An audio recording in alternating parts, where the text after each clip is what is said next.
Appreciate it. Thank you. IoT, one of the scary things, right? Thanks for taking the time. I know we just finished lunch there, and thanks for taking the time to come in here and give me the opportunity to give you a chat on where we see IoT and the challenges with the IoT today, and some of the mechanisms that we can use to try to resolve or assure some of the scenarios that exist out there in the marketplace. For those who aren't familiar, UL has been around from 1894. We're a large testing and certification laboratory based in Chicago. I moved from Fort Lauderdale to Chicago about eight years ago to support them and support their cybersecurity initiatives. So basically, for the last 110 years, what they've been doing is, for those who know them, they usually associate them with the guys who test your toasters, the guys who test your light bulbs, the guys who test your irons and your washers and dryers. But they're much more. But when you look at it from an IoT perspective, and if you listen to the lunchtime speaker, a lot of IoT communication technologies are starting to enter into the common marketplace that you and I purchase today. And it's not a challenge. I don't see it as a challenge. It's an opportunity for innovation. I usually describe it as, with cybersecurity and IoT, it's comparable to the brakes in a car. So when I ask someone, and I look at someone, I say, why did they put brakes in a car? The usual response is for the car to slow down. Well, the truth is, it was really for the car to speed up, to go faster. You had brakes, you could go faster and faster and faster.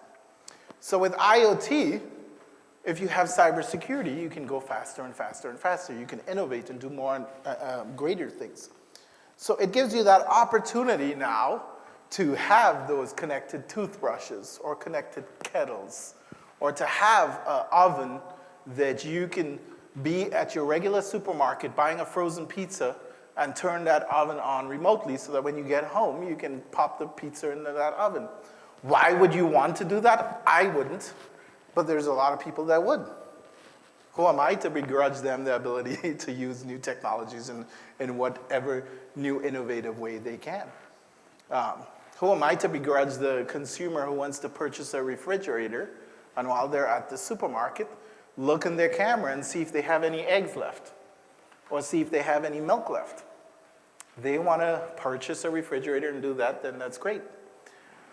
But now that connected capability and that connected world and that Internet of Things that you see there, now you have to start looking at what are the risks and challenges. And we started looking at it as what happened in the last century. Safety was a big concern. Up until the 1960s, they didn't have a technology called GFCIs. And GFCIs are basically the ability now that you could, you know, the old movies, you saw someone throw a hairdryer in a bathtub full of water and they electrocuted someone. It prevented that. But up until that time, they didn't have that. And so security is sort of the new challenge that you have from a safety perspective for this century. But we need to look at it from an enabler of innovation. And so when we look at IoT and we look at this sort of hockey stick of the trends of IoT and the trends of connected items coming through, we have to consider that, is this a challenge, is this a risk, or is this a natural progression and a natural age of human evolution moving with technology, and what we have to do is plan for the inherent risks that are associated with it. You look at the statistics here with 50 billion devices coming out. That's a good thing. It means you have 50 billion devices selling, which means you have 50 billion people buying stuff, which means you have X amount of people manufacturing, selling, supporting, and servicing, a thriving economy in the world today. You look at since 2007, with the first introduction of one of the more widespread or commonplace smartphones, that you've seen IoT become such a fairly prominent technology being used today. You see large corporations using what they call design ethicists, folks that they hire to determine, as I build new technologies, is that technology following the path that I would like my company promote from an ethical way. And it provides a great opportunity for folks like myself and folks like you to look at how we could help and support economies and people in general, continue to innovate and continue to do cool stuff. With the Internet of Things, there's many different kinds. You have the industrial Internet of Things, which is becoming bigger and bigger and bigger, more sensitive in the industrial internet with a lot of factory automation and process automation and supply chain. Well, just imagine 20, 30, actually furthermore, go back to the 70s when you started seeing more, a bigger preponderance of just-in-time engineering and just-in-time technology as you started bringing in some of these quality processes. Now you're starting to see this become even more significant. In the same regard, you look at it from a medical perspective. From a medical perspective, the ability to have medical technology connected together, the ability for you to have smart telemedicine, so that if you have a senior citizen in your family, you can determine if they have taken their medication, they open the medical cabinet at 8 a.m. or 9 a.m., or if they have had some kind of incident, you could follow them and respond.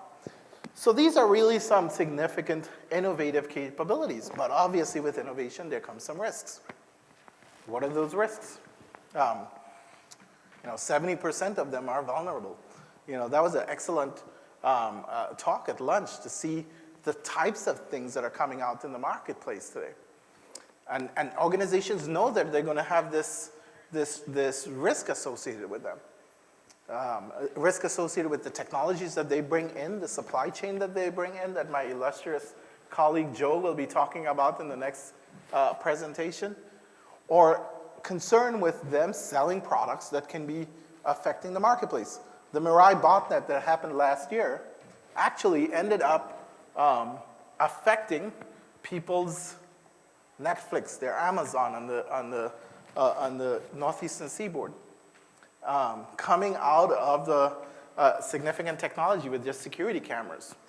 If you were running a small retail store and you bought a security camera and you're thinking you're doing the right thing by securing your facilities and investing in that technology, and you didn't realize that you could also become a part of an attack on a major economic zone.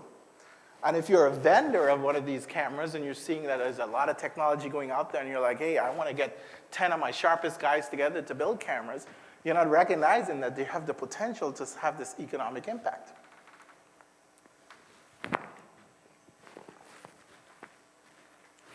So everyone, I think, here is sort of familiar with how an attack works.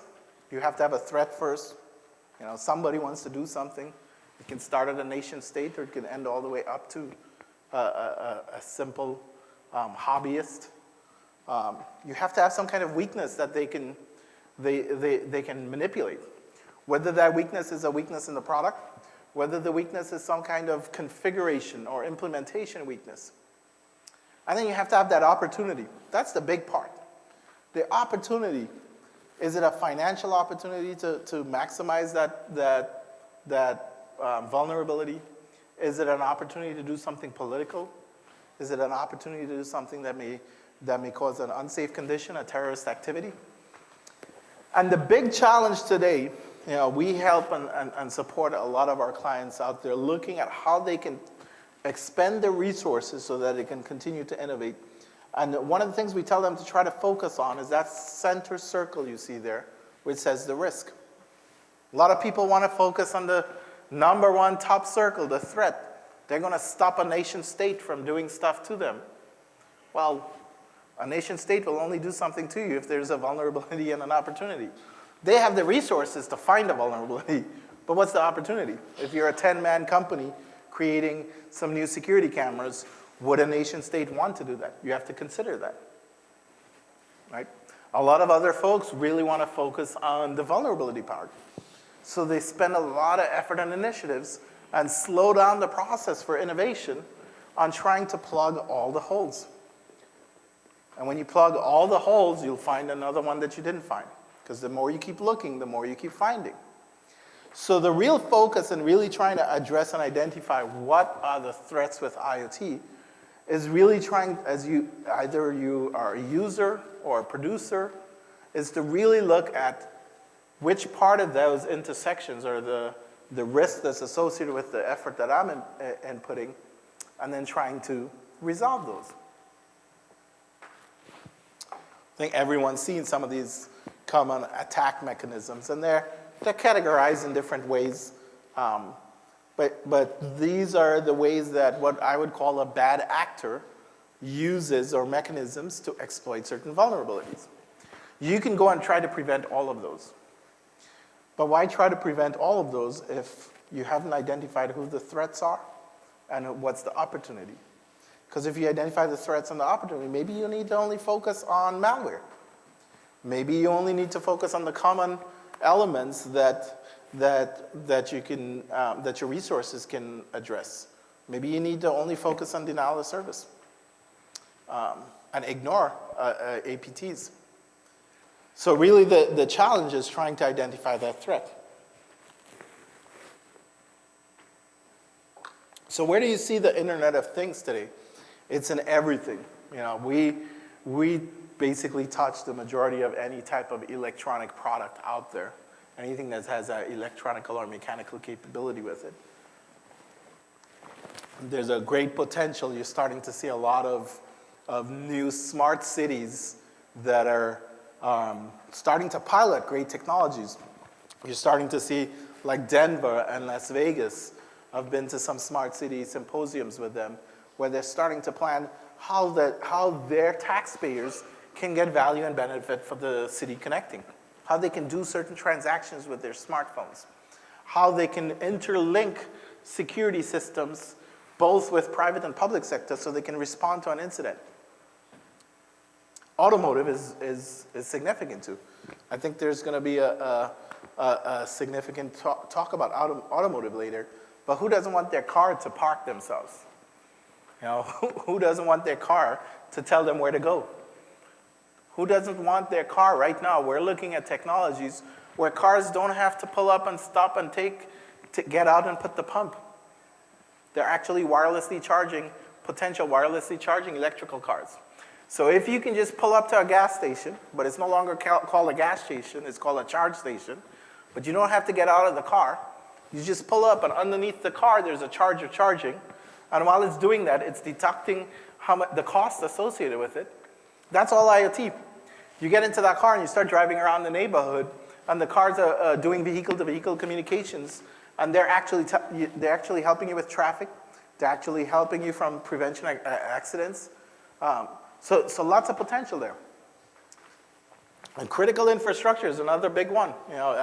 It's surprising to see the uptake of industrial control systems that are still being on the internet.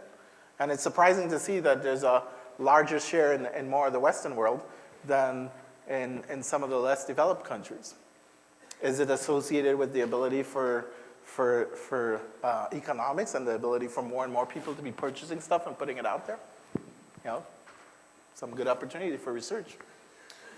There's the whole concept of Industry 4.0 and the industrial Internet of Things, connecting your factory automation or process automation. Building automation and security. Anyone here knows what's the most connected thing in any building? You can look around this room right now and figure it out. It's the lights. 10 years or 15 years from now, you won't be able to buy a light that won't be connected. You'll probably be able to buy a light that's not connected that will cost 10 or 15 times the cost of everything else on the shelf, because it's becoming so commonplace. You go into a hotel and you have all the lights in the hotel connected into the infrastructure for the hotel. It presents an opportunity now for great innovation, but an opportunity for risk. We talked a little bit already about healthcare and smart home with the smart refrigerators and the smart washers and dryers. I have smart locks and smart security systems. And then finally, wearables. You got your Fitbit. Everybody wants to have a Fitbit or some kind of device telling you how to control where you're at and what's the physical, the amount of exertion that you're doing. So in this IoT Internet of Things, again, going back to the ability to have a lot of great innovation. But what do you end up having? You know, at lunchtime again today the speaker was talking about, you have a lot of folks wanting to innovate, but they don't have the necessary experience or capabilities or competency to say, here's how I'm going to build a system to assuage the risk that I'm looking at. If you're a startup, for instance, I've seen a lot of startups come out of universities, great thinkers coming out with great ideas, and you have 5 people in place. How do you know while you're building a smart lamp, for instance, because you want this smart lamp and you want to sell it into Europe, how do you know that you're focusing on cybersecurity if you're probably focusing on the aesthetics of the lamp, you're probably focusing on the luminescence of the bulbs within the lamp, and obviously you're focusing on safety because that lamp better not catch on fire or electrocute someone. So some of the common things that you see today, you know, a common problem of 1, 2, 3, 4, 5, 6 is 17% of users safeguard accounts with this. I was having a conversation with some of our folks within our organization, and one of our technology engineers, he's in the hardware area, asked about some policies we had with password. And he was really frustrated because he's like, why are we changing the password so often? Because all I do is write it down, I put it on a piece of paper, and I post it on my desk. And I said, well, what's the risk of someone breaking into our building and getting that posted compared to you having the same password for 5 years? I think our organization is doing a balance of trying to fix instead of trying to fix the vulnerability and trying to fix the threat, they're starting to look at the risk.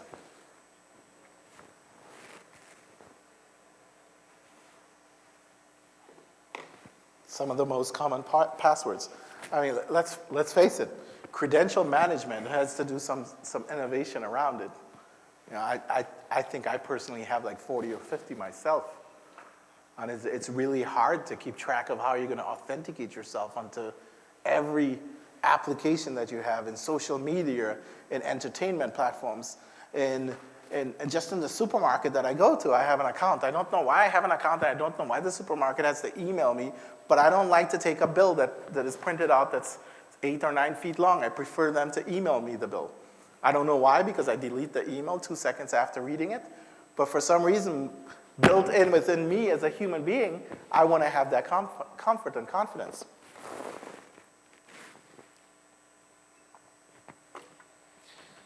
So as UL has been going through this exercise of building standards, we've been creating some standards on how you can help IoT vendors assess where they should be spending their resources. What we've really identified and found out is the most common problem is this part. Threat modeling. Basically, how do you defend yourself is you pretend you're an attacker and you try to figure out what the attacker is going to come after and the paths they're going to do, and you try to block those paths. And I'll tell you, a lot of our clients are doing a lot of great things, but they're struggling with this. And industry is struggling with this globally. And the reason why they're struggling with this globally is because right now today, the science behind cybersecurity and the science behind the threats in IoT are focusing on, remember the threats, the vulnerabilities, and the opportunities, they're focusing on the vulnerabilities. And so this now is making you, it can help you focus more on the risks. So something we kind of ironed out here, there's top 20 design. I actually wanted to narrow it down to 15 for this talk because I only have 30 minutes and Joe is telling me 30 minutes, guy, you don't eat into a minute of my time. But some of the things that we figured out was we started looking at IoT equipment, IoT systems, need to be some of the cornerstones of building a foundation. Obviously, a manual override for any safety critical operations. Why is that number one? We're a safety company. And by the way, if we really want to treat cybersecurity with the importance that it needs, and we really want to have the attention on cybersecurity both from a public and private sector, associate the challenges and the risks that you can have with cybersecurity with a safety incident. And then you'll get the attention. If you're working in a company and you can't convince your CTO or your CSO to spend or invest the money on cybersecurity, it's because you need to factor in all the ways that an event can happen. And safety is the number one. If you came to anyone within an organization, you told them, if this happened, there could be a safety incident, their eyes light up because they know that that's not something they want to have happen. Obviously, any kind of sensitive parameters, you want to make sure that there's, they're unique to a device. So you don't want to have the same passwords or encryption keys on multiple devices. Number 3, and these slide decks, you'll get afterwards, but I wanted to focus on these top 4. Number 3 is a really important one, which Joe will talk about, and it's really teeing it up for him. It's a software bill of materials.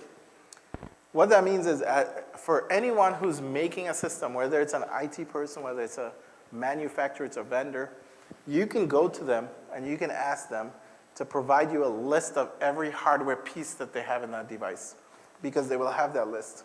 They'll have the suppliers. They call them a hardware bill of materials or a BOM. If you ask them for the equivalent for software, what would be the answer? What would be the components within their software? What if they purchased a third-party library from another vendor? If I purchased a widget, a hardware widget from one manufacturer, then that widget that I purchased from that one manufacturer, he will tell me everything that's in that widget. He's required to, because I want to know mean time to failure. I want to know where it's sourced. I want to make sure that it's not being made in some kind of child labor issue. But if you ask them for the same from a software perspective, that's a significant risk. And then number 4, allow for the updates. Allow for the ability to understand that that risk is associated with a potential attacker, a threat, which means that you have to have a way to respond to it if something happens. So the risk within IoT, I think, rounding it off, is really looking at how you could identify what are the vulnerabilities and weaknesses in your product and who's trying to exploit it and why would they. And you have to think outside of the box when you think why would they. Because the bad guys are, and there's thousands of them. I think I have 1 more minute, so I was going to leave that 1 more minute for a question if anybody had a question.